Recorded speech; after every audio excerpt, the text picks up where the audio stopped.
pembahasan di malam hari ini kita akan mengangkat tema tentang kisah malaikat Jibril alaihi salam. Khotafidin muliakan Allah subhanahu wa ta'ala, salah satu rukun iman yang wajib diimani adalah al-iman bil malaikah, beriman dengan malaikat-malaikat Allah. Lah di antara malaikat yang merupakan sayyidul malaikah, pemimpinnya para malaikat, adalah Jibril alaihi salatu wassalam. Sebagaimana di antara manusia ada pemimpin-pemimpin seperti pemimpin muhajirin siapa? Abu Bakar dan Umar. Pemimpin Ansar Sa'ad ibn Ubadah dan Sa'd ibn Rabi. Pemimpin Ahlil Bait Ja'far dan Ali radhiyallahu anhu. Pemimpin para nabi dan rasul Nabi kita Muhammad sallallahu alaihi wasallam. Dan pemimpin para malaikat adalah Jibril alaihi salam. Lah Jibril alaihi salatu wassalam disebutkan 3 kali dalam Al-Quran. Dan salah satu nama Jibril alaihi salatu wassalam adalah Ruhul Amin. Sebagaimana Allah mengatakan dalam surah Asy-Syu'ara, nazala bihi Ruhul Amin.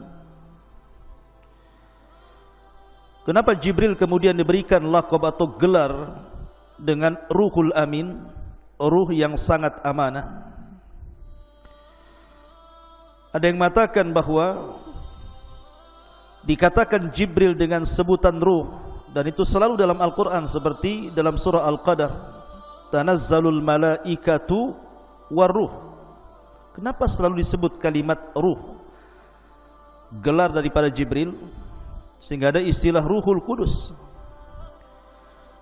Kata para ulama, summiya atau summiya ruhan li'anna nufusa tahya bihi kama tahya bil arwah. Disebut ruh karena jiwa-jiwa manusia itu akan hidup dengannya, sebagaimana badan ini hidup karena adanya ruh. Karena tugas pertama atau yang paling utama Jibril itu apa? Memberikan kehidupan kepada ruh manusia. Malaikat yang sangat dikenal berapa? 4. Dan itu para pemimpin malaikat. Pertama Jibril, yang kedua Mikail, yang ketiga Israfil, dan yang keempat Malakul Maut. Ini pemimpin malaikat namanya: Jibril, Mikail, Israfil, Malakul Maut. Kalau cerita tentang alam hati, maka Jibril lah malaikatnya yang menguasai alam hati. Jibril lah malaikatnya, karena Jibril itu tugasnya menurunkan wahyu, dan wahyu itu menghidupkan hati-hati setiap manusia. Kalau bercerita tentang alam dunia, maka bercerita tentang Israfil, karena Israfil lah yang menurunkan hujan sehingga hidup seluruh alam dunia ini. Karena waja'alnal ma' likulli syai'in hayyin, kami jadikan air itu segala sesuatu jadi hidup. Karena air itulah akhirnya hidup semuanya. Kita hidup, binatang hidup, tumbuh-tumbuhan hidup. Artinya kalau kita cerita tentang kehidupan dunia, maka cerita tentang Mikail. Tapi kalau cerita tentang alam ruh, berarti kita cerita tentang siapa alam ruh? Israfil yang mencabut semua arwah ketika tiupan trompet atau sangkakala pertama. Semua ruh keluar dari jasadnya. Dan kalau cerita tentang alam kematian, maka di sana ada malakul maut. Jadi masing-masing ada bidangnya, ada alamnya masing-masing. Lah malaikat Jibril ini disebutkan dalam sebuah hadis Nabi SAW yang ma'ruf, antum mungkin sudah menghafal. Hadis daripada Umar ibn Khattab radhiyallahu an. Hadis Umar ibn Khattab radhiyallahu an, di mana Nabi SAW ketika itu sedang mengajar para sahabat Rasul. Tiba-tiba Umar mengatakan, bainama nahnu julusun inda Rasulillah sallallahu alaihi wasallam dzata yaumin ittala'a alaina rajulun syadidu bayadi thiyab syadidu syawadi sya'ri la yura alaihi atharus safar wa la ya'rifuhu minna ahad hatta jalasa ila nabi sallallahu alaihi wasallam fa asnadu rukbatayhi ila rukbatayhi wa wada'a kaffaihi ala fakhidaihi. Jadi Umar bercerita, ketika kami duduk-duduk bersama Rasulullah, tiba-tiba muncul seorang laki-laki, sifatnya syadidu bayadi thiyab, pakaiannya itu putih bersih. Kemudian yang kedua, syadidu sawadi sya'ri, rambutnya begitu hitam. Anehnya, la yura alaihi atharus safar, tidak ada bekas perjalanan sama sekali. Wala ya'rifuhu minna ahad, dan tidak ada satupun kami mengenali orang itu. Karena begini ikhwan, kebiasaan para sahabat Nabi, kalau ada orang asing biasanya dikenalkan oleh orang. Yang kenal dia mengatakan si fulan, namanya si fulan dari Bani Fulan. Dikenalkan oleh para sahabat Rasul supaya orang kenal. Tapi orang yang datang ini tidak ada yang kenal satupun. Kalau memang dia orang jauh, pasti ada bekas safarnya yang namanya padang pasir, gurun Sahara. Di zaman Rasul di Mekah itu kan padang pasir, angin, debu di mana-mana. Baru berjalan ke padang pasir sebentar saja pakaian sudah banyak debu. Tetapi orang ini kalau dikatakan orang jauh, kenapa tidak ada bekas safar, tidak ada debu sama sekali di pakaiannya. Kemudian rambutnya pun sangat rapi dan hitam, menunjukkan orang ini tidak pakai serban. Padahal sorban itu bagi orang Arab itu kayak sebuah kewajiban, karena bisa melindungi dari panas, bisa melindungi dari debu, bisa melindungi dari dingin, sorban itu. Dan itu tradisi Arab. Ya, tradisi Arab itu pakai serban. Lah, orang ini tidak pakai serban, sehingga bisa dikenali wajahnya, sangat tampan sekali. Dan ini juga dalil kalau seandainya orang ini pakai serban, tentu orang curiga nih. Kenapa dia menutup kepala dan mukanya? Jangan-jangan membuat jahat sama Nabi. Ketika dia tidak pakai serban, berarti orang menyangka dia orang baik-baik. Karena sahabat bisa mensifati pakaiannya bersih, rambutnya hitam, menunjukkan tidak pakai tutup kepala. Tapi kalau memang dia orang dekat, kenapa nggak ada yang kenal? Kan aneh jadinya. Kalau orang jauh kenapa pakaiannya rapi, kalau orang dekat kenapa nggak ada yang kenal?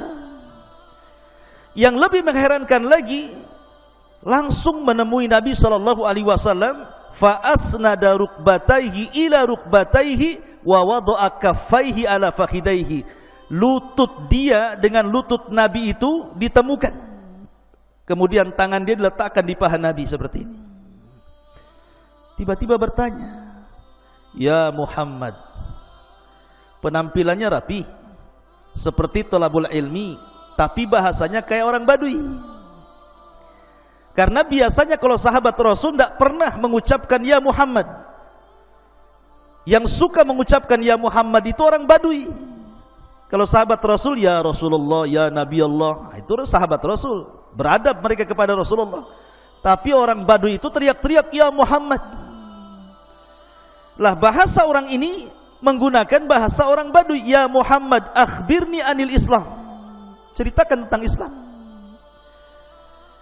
Kata para ulama, karena sahabat Nabi SAW itu paling suka kalau ada orang Baduy menemui Rasul, pasti banyak tanya. Dan pertanyaannya aneh-aneh. Sehingga kemudian ketika Nabi SAW menjawab pertanyaan orang-orang Baduy itu menjadi pengetahuan tersendiri bagi para sahabat Rasul. Bahkan karena segannya para sahabat terkadang bertanya kepada Rasul, biasanya nitip pertanyaan kepada orang Baduy untuk ditanyakan kepada Nabi. Makanya kenapa orang ini menggunakan bahasa orang Baduy padahal pertanyaannya berbobot. Ini bukan orang Baduy, ini orang thalabul ilmi nih. Pertanyaannya berbobot. Apa itu Islam? Apa itu iman? Apa itu ihsan? Ini kan berbobot nih. Kapan kiamat? Apa tanda-tandanya?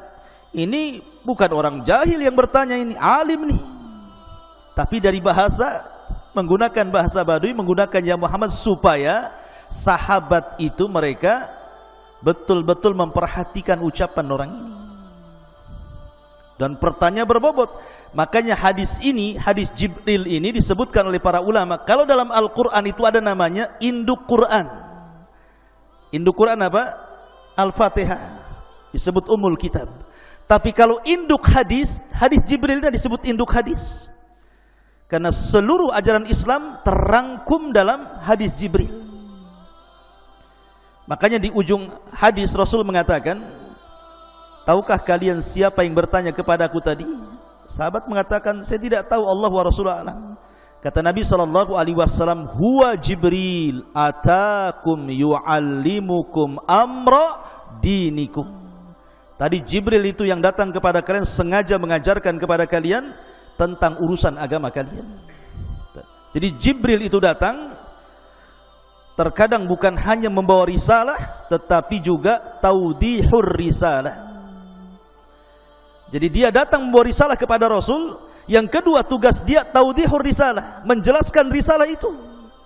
Bukan hanya taudihur risalah, ada lagi namanya muraja'atur risalah. Karena setiap Ramadan datang murajaah bersama Rasul. Bahkan di Ramadan terakhir sebelum wafatnya Rasul, Jibril 2 kali datang menemui Nabi SAW. Ma'asyiral muslimin yang dimuliakan Allah Subhanahu wa taala. Di antara sifat-sifat Jibril itu, yang pertama al-ilm. Jibril itu memiliki pengetahuan yang luar biasa. Tentu pengetahuan itu datang dari Allah Subhanahu wa taala. Karena Allah mengatakan 'allamahu syadidul quwah. Yang mengajarkan ilmu kepada Nabi SAW syadidul quwah, malaikat yang punya kekuatan. Jadi salah satu sifat Jibril yang pertama al-ilmu. Yang kedua al-quwatul hailah, memiliki kekuatan yang dahsyat. Makanya Allah mengatakan syadidul quwah, memiliki kekuatan yang luar biasa. Lihat ketika Jibril menghancurkan negeri Sodom, dengan satu sayapnya saja ditancapkan ke negeri Sodom, diangkat itu negeri sampai ke langit, dihujani meteor, ditumpahkan lagi ke bumi. Saking kuatnya Jibril itu. Bahkan selalunya kalau Allah hendak mengadab sebuah kaum, pasti diutus Jibril. Lihat ketika kita bicara tentang kaum Tsamud, siapa yang diutus? Jibril. Fa'akhadatku sayhatun fa'asbahu fi darihim jathimin. Fa'asbaha fi dharihim jasimin. Maka Jibril kemudian berteriak 1 kali teriakan, tiba-tiba seluruh manusia di rumah-rumah mereka tinggal jasad tanpa ruh, jadi bangkai. 1 tiupan semua orang mati.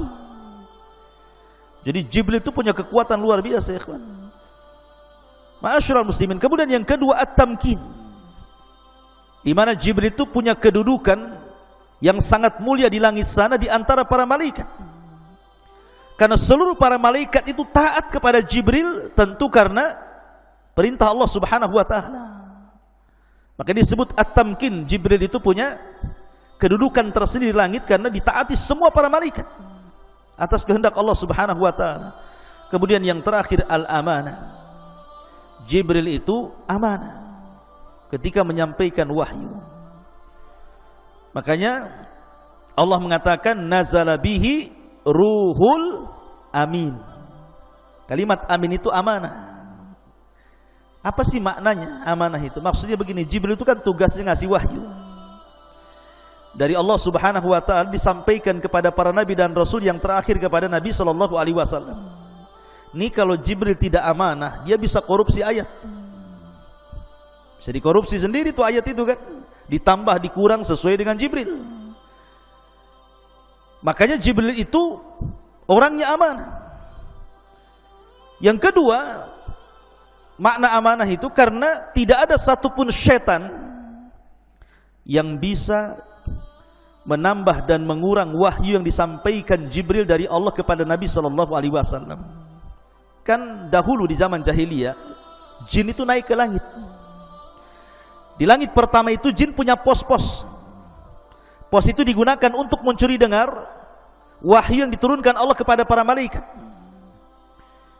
Tetapi setelah diutusnya Nabi sallallahu alaihi wasallam dan Jibril turun menyampaikan wahyu, tidak ada satupun syaitan yang mampu naik ke langit. Kenapa? Mereka tidak berani dengan Jibril. Selain amanah, dia punya kekuatan masalahnya. Sehingga kemudian iblis merasa heran, kenapa anak buahnya tidak bisa naik ke langit? Maka diutuslah pasukan-pasukan untuk mencari kabar ada apa. Rupanya satu gerombolan utusan iblis itu, yang 7 jin itu, nyasar pula ke kebun kurma antara Mekah dan Taif. Disitulah berjumpa dengan Nabi yang sedang salat membacakan ayat Al-Quran. Tiba-tiba jin-jin ini beriman kepada Al-Quran, sehingga Allah mengatakan, Qul uhiya ilayya annahu istama'a nafarun minal jinni faqalu inna sami'na qur'anan ajaba. Ma'asyiral muslimin yang dimuliakan Allah, ini diantara sifat-sifat Jibril. Taib. Kita akan bercerita, Jibril ini memiliki kaitan dengan kita. Nabi sallallahu alaihi wasallam bersabda dalam hadis Abu Hurairah radhiyallahu an, bahwa innallaha idza ahabba 'abdan da'a Jibril. Jadi kalau Allah mencintai hambanya, pasti yang pertama dipanggil itu malaikat Jibril. Maka Allah berfirman kepada Jibril, ya Jibril, inni uhibbu fulanan fa'ahibbah. Hei Jibril, aku suka dengan orang ini, maka kau harus mencintai dia. Maka yang pertama kali mencintai orang yang dicintai Allah adalah Jibril. Dan umat Nabi SAW adalah umat yang sangat dicintai Allah, karena Allah berfirman, kuntum khaira ummatin ukhrijat linnasi. Kalian itu sebaik-baik manusia yang dikeluarkan Allah kepada manusia. Artinya Allah suka dengan umat Rasul. Ketika Allah suka dengan seorang hamba, maka yang pertama kali suka setelah Allah adalah Jibril. Makanya Allah mengatakan di sini, inni uhibbu fulanan fa'ahibbahu. Aku mencintai fulan, wahai Jibril, cintai dia. Maka Jibril pun kemudian mencintai orang yang dicintai Allah Subhanahu wa taala. Dari sini memiliki faedah bahwa Jibril itu ada alaqah, ada hubung kait dengan umat Nabi sallallahu alaihi wasallam. Ini yang kita akan sedikit bahas. Pertama, kita akan membahas alaqah Jibril dengan para nabi. Kemudian yang kedua, kita akan bahas alaqah Jibril dengan Nabi sallallahu alaihi wasallam secara khusus. Kemudian yang ketiga, alaqah Jibril, hubung kait Jibril bersama para sahabat Nabi sallallahu alaihi wasallam. Dan yang terakhir, hubung kait Jibril dengan umat Nabi sallallahu alaihi wasallam. 3 pembahasan atau 4 pembahasan yang kita akan bahas. Mohon sabar. Pertama, hubung kait Jibril dengan para nabi dan umat-umat terdahulu. Kita tahu bahwa setiap para nabi dan rasul ketika mendapatkan wahyu, wahyu itu turun melalui Jibril. Dan itu disyaratkan dalam sebuah hadis Nabi sallallahu alaihi wasallam ketika Rasul pertama mendapatkan wahyu, kemudian Nabi ketakutan sehingga mengatakan kepada Khadijah, zammiluni zammiluni dathiruni, selimuti aku Khadijah, selimuti aku Khadijah. Maka Khadijah pun kemudian menyelimuti Rasul sampai Rasul tenang, dihibur Khadijah. Setelah itu Khadijah membawa Rasul kepada siapa? kepada Waraqah ibn Naufal, orang yang paham dengan ajaran Yahudi. Maka Waraqah ibn Naufal ketika mendengar cerita bahwa Rasul menjumpai makhluk yang memiliki 600 sayap, yang satu sayap terbentang antara ufuk, artinya sayapnya itu menjangkau barat, timur, selatan dan barat. Karena sadal ufuk itu artinya panjangnya mulai terbenam matahari sampai tenggelamnya, itu disebut sadal ufuk namanya. Jadi kalau melihat ke depan sayap, ke belakang sayap, samping sayap, semua sayap gitu ya, menutupi langit itu. Kata Waraqah, namus itu makhluk yang bersayap yang menemui wahai Muhammad adalah namus yang pernah menemui Musa dan para nabi sebelumnya. Menunjukkan ada hubung kait siapa? Jibril dengan para nabi. Kemudian ketika Allah Subhanahu wa taala hendak memberikan kabar gembira kepada Ibrahim alaihi salatu wasallam akan kelahiran Ishak, disebutkan dalam surah Hud, walaqad ja'at rusuluna Ibrahim bil busyra, sungguh telah datang utusan-utusan kami kepada Ibrahim membawa kabar berita yang baik.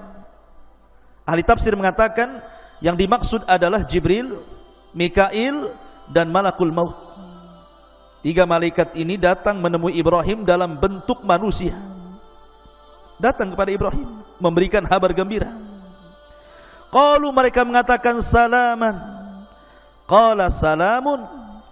Mereka mengatakan keselamatan, mengucapkan salam, maka dibalas Ibrahim juga keselamatan. Fama labitha an jaa bi'ijlin hanid. Karena Ibrahim itu adalah orang yang pertama kali menjamu tamu. Ibrahim itu punya peternakan unta khusus untuk tamu. Saking karamnya, kaya Ibrahim itu, dan dia karam, dermawan. Dia punya peternakan unta bukan untuk dijual. Jadi unta itu diternak hanya untuk menghormati tamu. Kalau ada tamu satu, disembelih satu kurma, satu unta. Nanti lagi ada tamu, sembelih lagi satu unta. Kan enak antum kalau bertamu kayak orang kayak begini. Bertamu yuk ke Abu Merah, dia banyak tuh kambingnya. Jadi enak. Ibrahim itu mengajarkan apa? Ikram dhaif. Makanya Nabi SAW kemudian mengatakan, man kana yu'minu billahi wal yaumil akhir falyukrim dhaifahu. Siapa yang beriman kepada Allah dan hari akhir, hormati tamunya.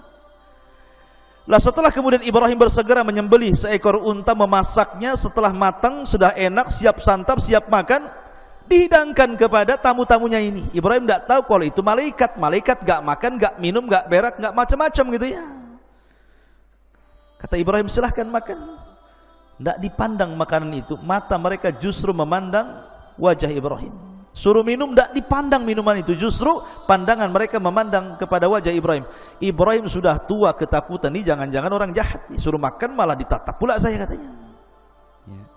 Jadi Allah Subhanahu wa taala mengatakan, falamma ra'a aydiyahum la tasilu ilaihim nakirahum wa aujasa minhun khifah. Ketika tangan-tangan orang-orang itu tidak mau menyentuh makanan sama sekali, mulai Ibrahim ketakutan nih. Ini jangan-jangan orang jahat nih. Ya. Kemudian mereka pun mengatakan, la takhaf, jangan takut wahai Ibrahim. Inna arsalna ila qaumi Lutin, kami diutus oleh Allah untuk menghancurkan kaum Lut.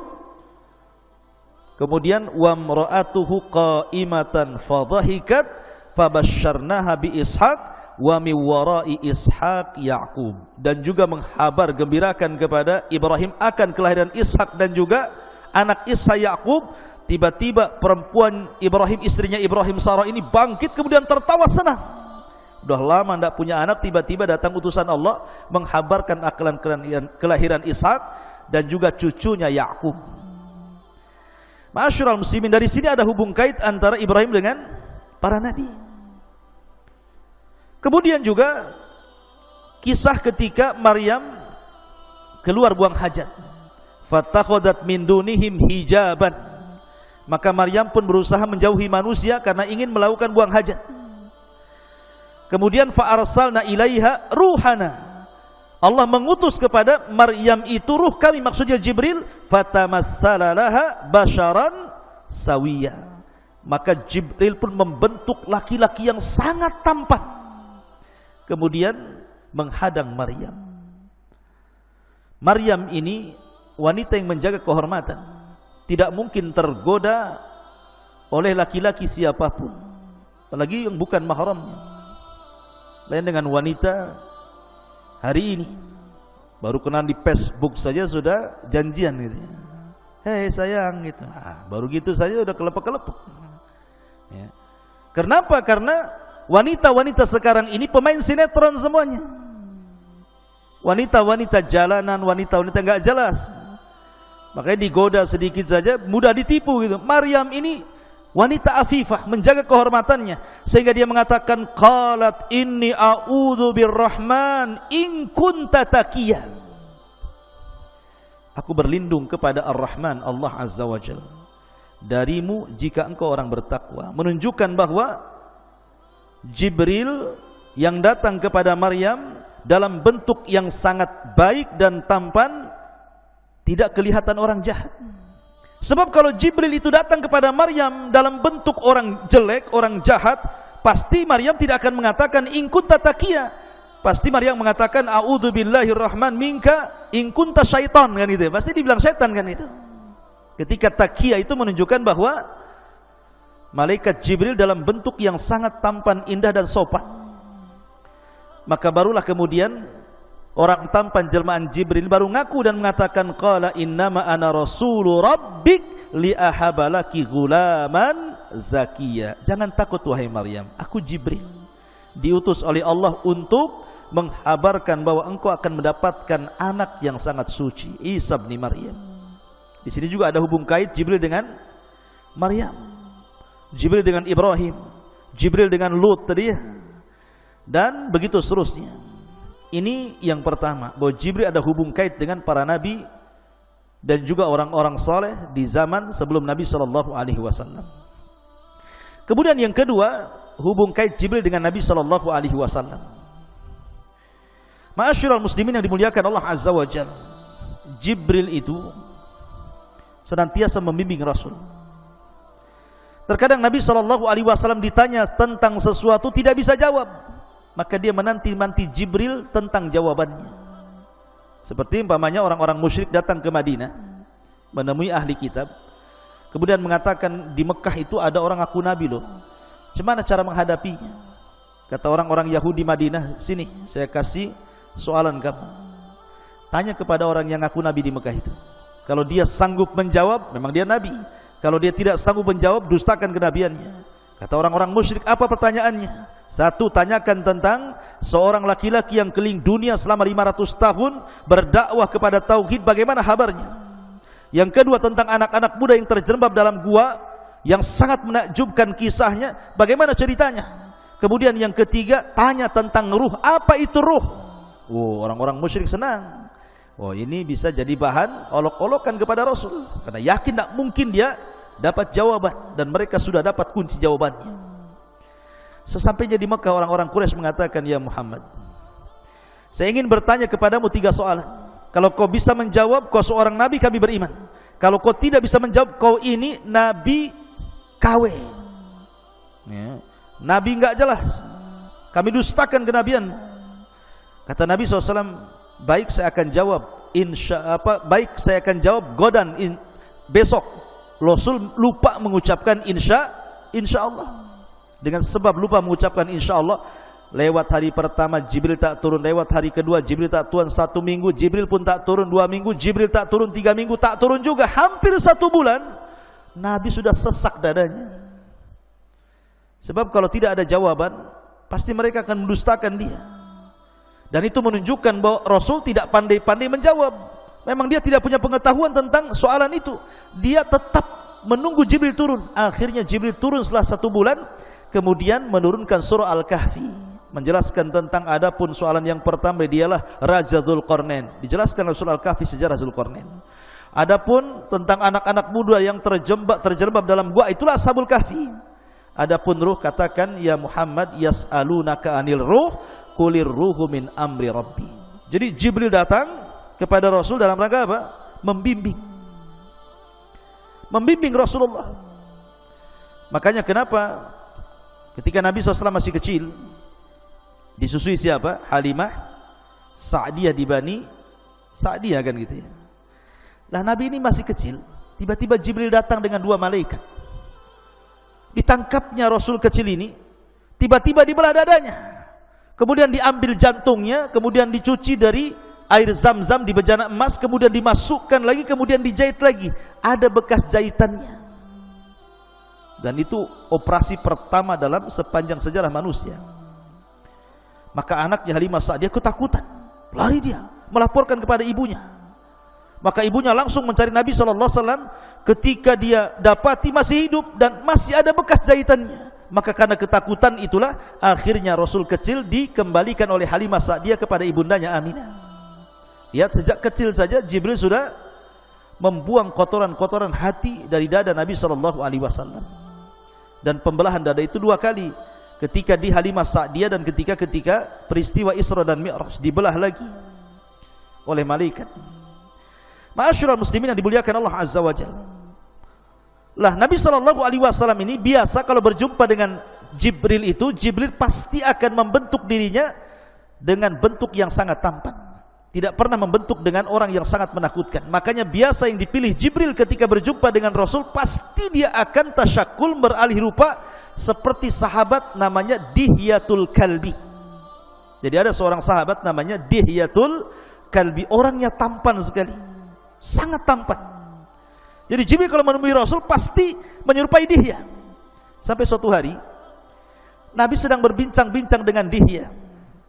Kemudian Aisyah radhiyallahu anha melihat dari kejauhan. Heran Aisyah, kenapa kok lama kali Rasul berbincang dengan Dihya, dan selalu. Sehingga setelah kemudian Rasul berdialog dengan Dihya, Aisyah radhiyallahu anha bertanya, "Ya Rasul, inni ra'aituka waqifan amama Dihya." Aku melihat kau ini berada di depan Dihyatul Kalbi kemudian berbicara. Kata Nabi SAW, "Ya Aisyah, itu bukan Dihya, itu Jibril." Kata Rasul SAW, "Itu Jibril." Kata Rasul, "Kau melihatnya?" Kata Aisyah, "Iya, saya melihatnya dengan kedua mata saya." Ingat, tidak ada wanita di zaman Rasul yang pernah melihat malaikat dalam bentuk alih rupa menjadi manusia kecuali Aisyah. Tapi kalau laki-laki banyak, dalam hadis Umar tadi kan lagi kumpul-kumpul laki-laki kan, tiba-tiba datang Jibril bertanya Islam, iman, ihsan. Laki-laki banyak yang melihat, tapi perempuan tidak ada yang melihat malaikat yang berbentuk manusia kecuali Aisyah. Makanya Nabi SAW mengatakan, karena engkau telah melihat Jibril wahai Aisyah, engkau akan mengalami kebutaan di akhir hayatmu. Maka setelah Aisyah kemudian tua, meninggal Nabi SAW, betul Aisyah menjadi buta. Sebelum wafatnya Aisyah buta. Dengan butanya Aisyah mencari-cari barang di rumah. Ini ada barang nih. Maka dia panggil pembantunya, tolong sedekahkan barang ini ke Bani Fulan. Dicari-cari lagi, dapat lagi barang, tolong yang barang ini sedekahkan ke Bani Fulan. Setiap hari sampai akhirnya ludes, tidak ada barang di rumahnya karena disedekahkan. Ketika Aisyah sudah tidak bisa lagi menemukan barangnya karena buta dia bertanya kepada khadimnya, "Masih ada lagi barangku untuk saya sedekahkan?" Kata pembantunya, "Ya Aisyah, ya Ummul Mukminin, kenapa kau habiskan hartamu untuk bersedekah?" Maka Aisyah radhiyallahu anha mengatakan kepada pembantunya, "Ingat, wal akhiratu khairun wa abqa." Akhirat itu jauh lebih baik dan lebih kekal. Akhirnya Aisyah meninggal dalam posisi rajin bersedekah. Dan itulah keinginan orang yang masuk dalam kuburan, pasti mengatakan, "Laula akhartani ila ajalin qarib fa asaddaqa wa akum minas salihin." Pasti ingin sedekah kalau orang ingin dihidupkan kembali di kuburan. Jadi Rasul itu kalau berjumpa dengan Jibril selalu dalam bentuk Dihyatul Kalbi, dan selalunya di kamar Aisyah radhiyallahu anha. Dan itu pula yang menjadikan Aisyah dilebihkan dari istri-istri yang lainnya, karena Jibril tidak pernah turun di rumah istri manapun dari istri Rasul kecuali di rumah Aisyah radhiyallahu anha. Ma'asyiral muslimin yang dimuliakan Allah Azza wa Jalla. Lah Nabi SAW pun ketika peristiwa Isra Mi'raj, siapa yang membawa Rasul ke langit? Siapa yang membawa Rasul dari Masjidil Haram ke Aqsa, dari Aqsa ke Sidratul Muntaha? Jibril. Jibril yang menemani Nabi Rasul sampai diangkat ke Sidratul Muntaha lagi oleh Allah Azza wa Jal. Dan Jibril tidak bisa sampai ke Sidratul Muntaha, hanya sampai Baitul Ma'mur. Tapi lihat peristiwa besar Isra Mi'raj itu, Rasul sama siapa? Sama Jibril ya. Artinya bahwa Jibril itu sangat memuliakan Nabi SAW, diantarnya sampai ke langit. Kemudian juga dalam peristiwa dakwah di Taif, Rasul kan ketika tidak bisa dakwah di Mekah, dia dakwah ke Taif. Orang Taif kurang ajarnya kurang lebih dengan orang-orang Quraisy Mekah gitu ya. Dilempari Rasul sampai Rasul lari 1 mil meninggalkan daerah Taif sampai masuk ke kebunnya di antara perbatasan Mekah dan Taif.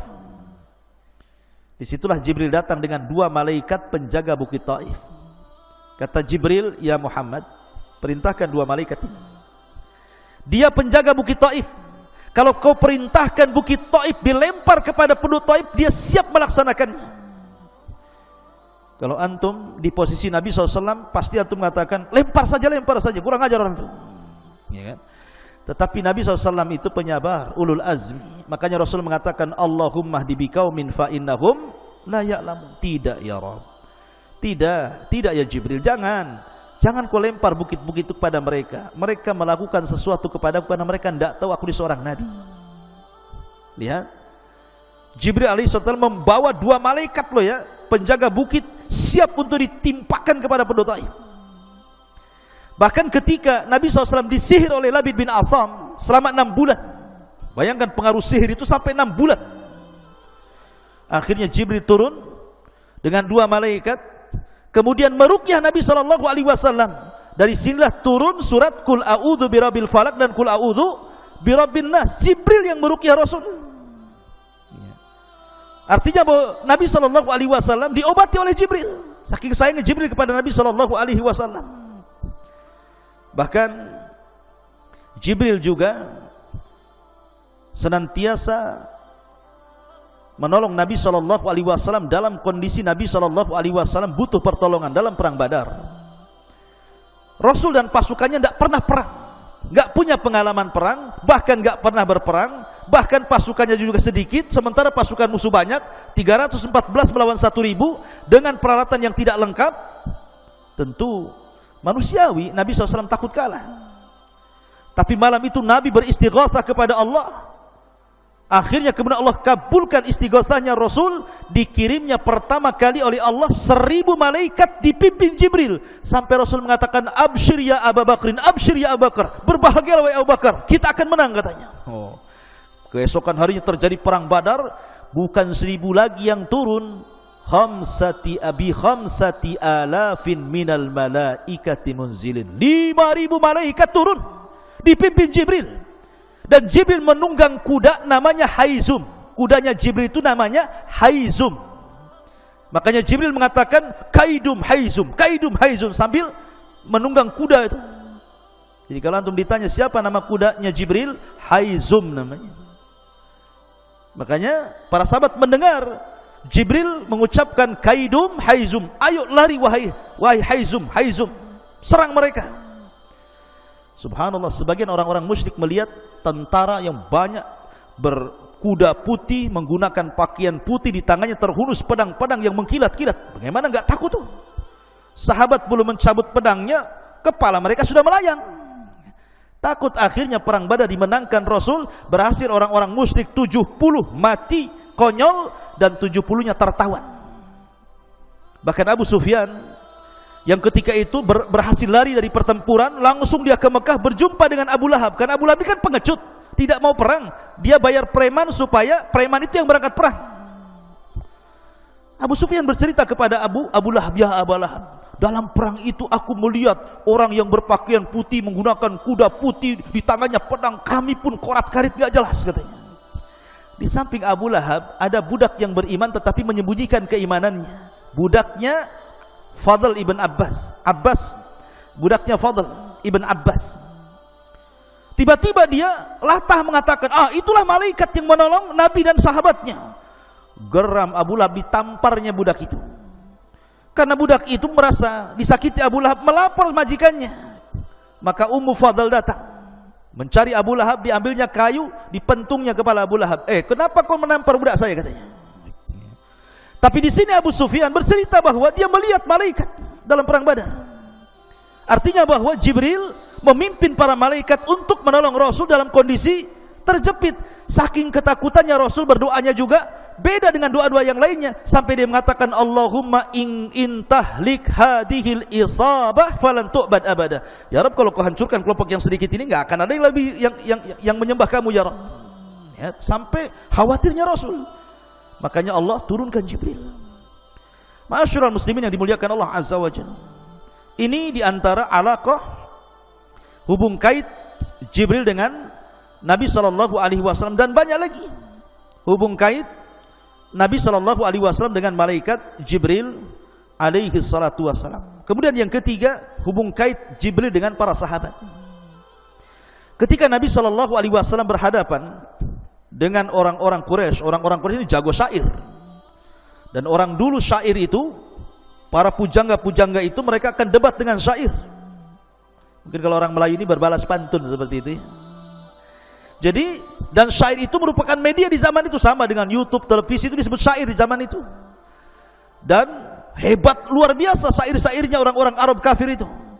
Maka Nabi SAW punya tukang syair namanya Hassan ibn Thabit. Itulah tukang syairnya Rasul, Hassan ibn Thabit. Apa kata Rasul? Ya Hassan, uhzum fa inna ma'aka Jibril. Ya Hassan, uhzum fa in la takhaf fa inna ma'aka Jibril. Serang dengan syairmu wahai Hassan, maka Jibril akan membantumu untuk mengalahkan syair mereka, katanya. Akhirnya Hassan tiba-tiba lancar syairnya karena ada Jibril di situ. Nah, itu ada alaqah antara Jibril dengan para sahabat Nabi sallallahu alaihi wasallam. Termasuk juga ada alaqah, ada hubung kait antara Jibril dengan umat Nabi sallallahu alaihi wasallam sampai hari ini, bahkan sampai kiamat dibangkitkan. Walaupun Jibril bertugas menurunkan wahyu, bukan berarti dengan wafatnya Rasul Jibril tidak pernah turun ke bumi, tidak. Bahkan setiap tahun Jibril turun ke bumi. Kapan? Inna anzalnahu fi lailatul qadr wa ma adraka ma lailatul qadr lailatul qadri khairu min alfi syahrin tanazzalul malaikatu waruh. Lihat, malaikat-malaikat dan ruh Jibril turun setiap Lailatul Qadar. Untuk siapa itu? Untuk kita. Malaikat-malaikat sampai jumlah yang turun ke bumi itu lebih banyak dibandingkan jumlah kerikil yang ada di permukaan bumi. Aksar min adadil hasa. Yang memimpin siapa? Jibril. Menebarkan ketenangan, rahmat di mana-mana. Makanya malam itu malam terbaik. Ya kan? Jadi ada hubung kait Jibril dengan umat Islam, dengan kita-kita ini. Kita tidak pernah ditinggalkan Jibril, karena setiap tahun turun di malam Lailatul Qadar. Dan Nabi SAW pernah berjumpa dengan Jibril itu 2 kali dalam bentuk aslinya. Pertama di Gua Hira. Makanya kemudian Nabi SAW ketakutan gitu kan, melihat Jibril, nggak pernah sebelumnya melihat ada makhluk bersayap 600, besarnya itu sadal ufuk gitu kan. Oh, menggigil kayak antum masuk ke hutan Jabal Uhud ketemu dinosaurus, apa nggak menggigil antum pulang tuh, gitu ya. Kenapa antum? Nggak tahu kan gitu. Ketemu genderuwo katanya. Lah, jadi Nabi tidak pernah ketemu makhluk sebesar itu. Tiba-tiba ketemu Jibril ada 600 sayap, satu sayap terbentang gitu kan, bercahaya. Rasul ketakutan lah kan begitu. Makanya dia demam sampai lari ke rumah Khadijah. Sesampainya di rumah Khadijah dia mengatakan, "Dastiruni ya Khadijah, selimuti aku demam." Oh gitu ya. Jadi Nabi pernah melihat Jibril 1 kali di bumi, kemudian melihat Jibril 1 kali di langit.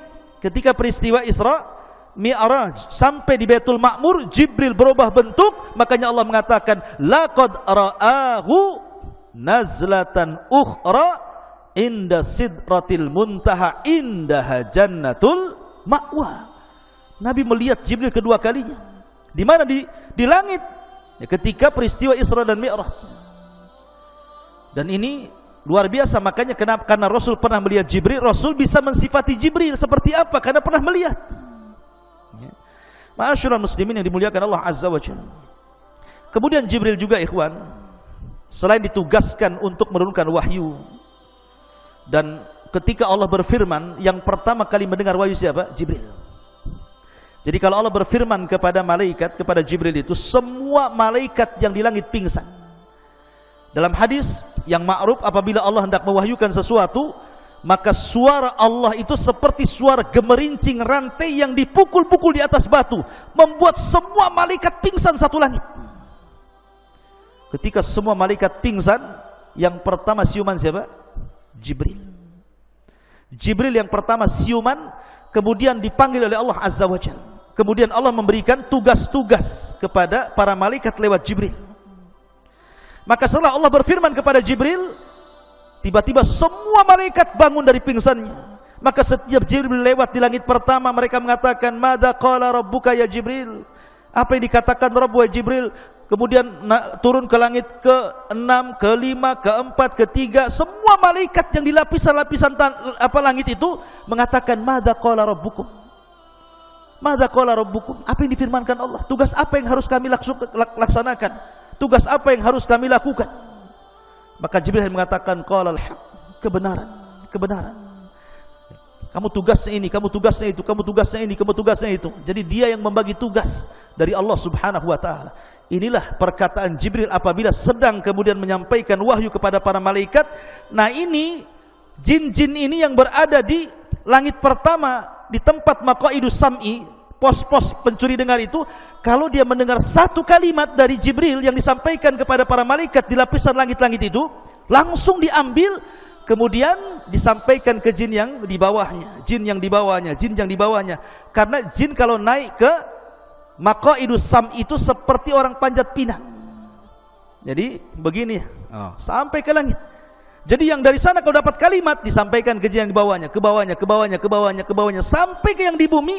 Yang di bumi ini sudah banyak macam-macam dustanya. Jadi kalau satu kalimat, kemudian jin yang berantai sampai ke langit itu 1000, maka yang benar 1, yang dusta 999 kalimat. Bayangkan coba. Jadi kalau seandainya ini jinnya 1000 jin, berarti yang benar itu satu kalimat, yang 999 kalimat itu dusta.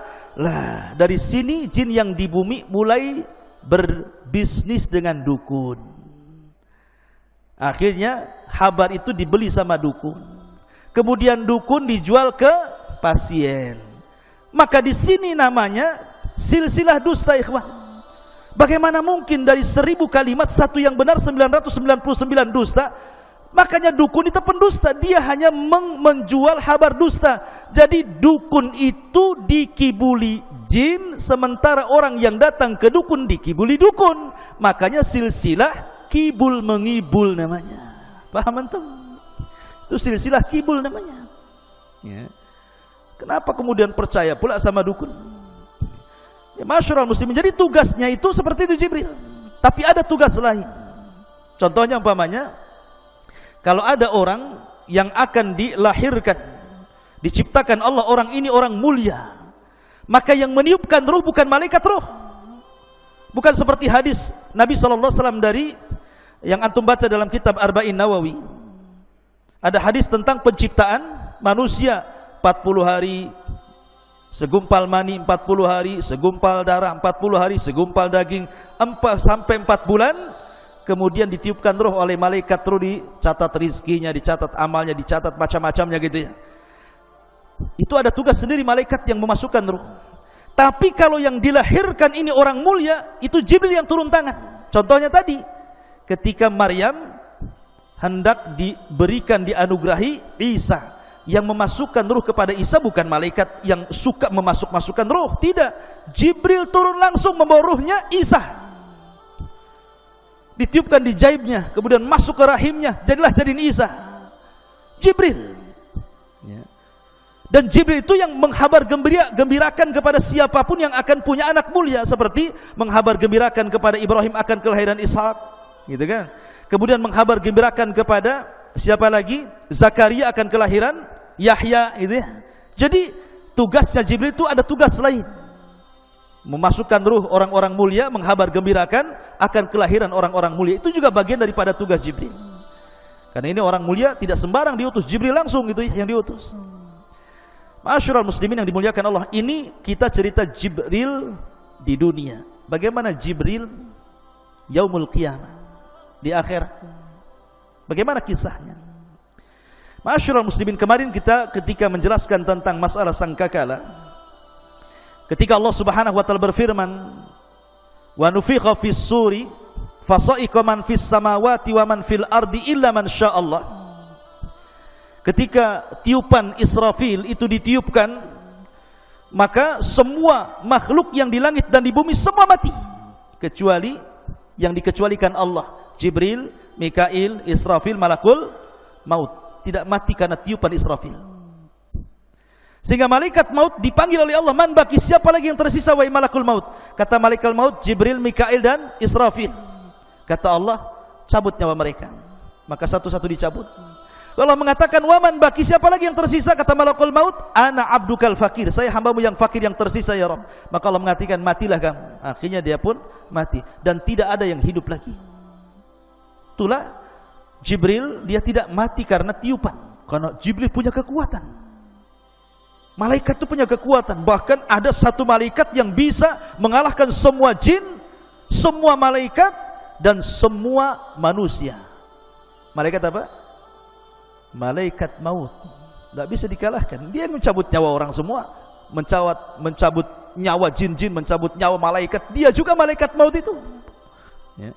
Karena dia yang ditugaskan Allah untuk alam arwah, alam kematian. Wallahu a'lam ikhwatul fillah, muliakan Allah azza wajalla. Banyak kisah-kisah Jibril dan nanti kita akan rangkum pada pertemuan berikutnya tentang alamul malaikah. Bagaimana alam malaikat secara keseluruhan. Ini kan kita bicara Jibril saja. Bagaimana alam malaikat secara keseluruhan dan bagaimana kisahnya? Insyaallah kita akan kaji di lain kesempatan. Subhanakallah bihamdika asyhadu an la ilaha illa anta astaghfiruka wa atubu ilaik. Allahu ta'ala alam. Assalamualaikum warahmatullahi wabarakatuh.